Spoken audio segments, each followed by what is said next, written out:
Bismillahirrahmanirrahim. Assalamu alaikum, third year.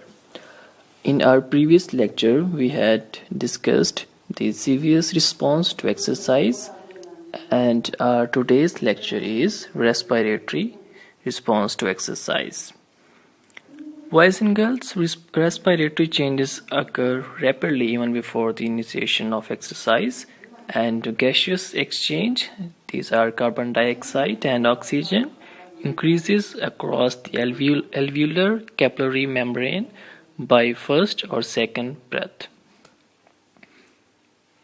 Now let's discuss the different factors that in alone or in combination may stimulate the respiratory systems.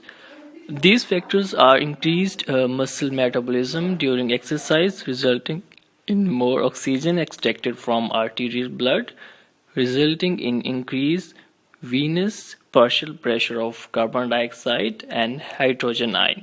So as a result of increase in venous partial pressure of carbon dioxide and hydrogen, that is a stimulus for increased respiratory response. Other factors involve an increase in body temperature, increased epinephrine, and increased stimulation of respiratory receptors of the joints and muscles.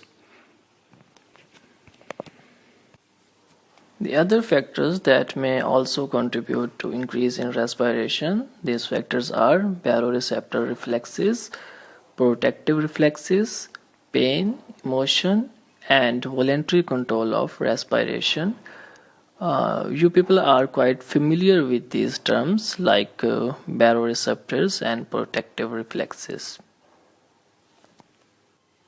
Another factor is alveolar ventilation, that is occurring with diffusion of gases across the capillary and alveolar membrane, increases up to 10 to 20 fold during heavy exercise to supply the additional oxygen needed and to excrete the excess carbon dioxide produced.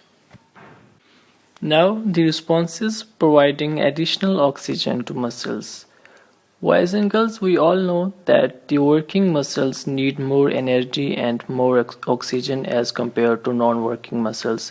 So as a result of that, there will be shunting of blood from non-working muscles towards working muscles to supply additional oxygen to the working muscles.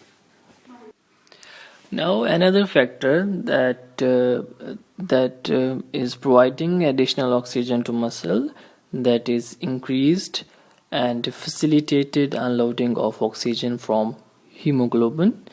That is due to decreased local tissue partial pressure of oxygen occurring because of more use of oxygen by the working muscles.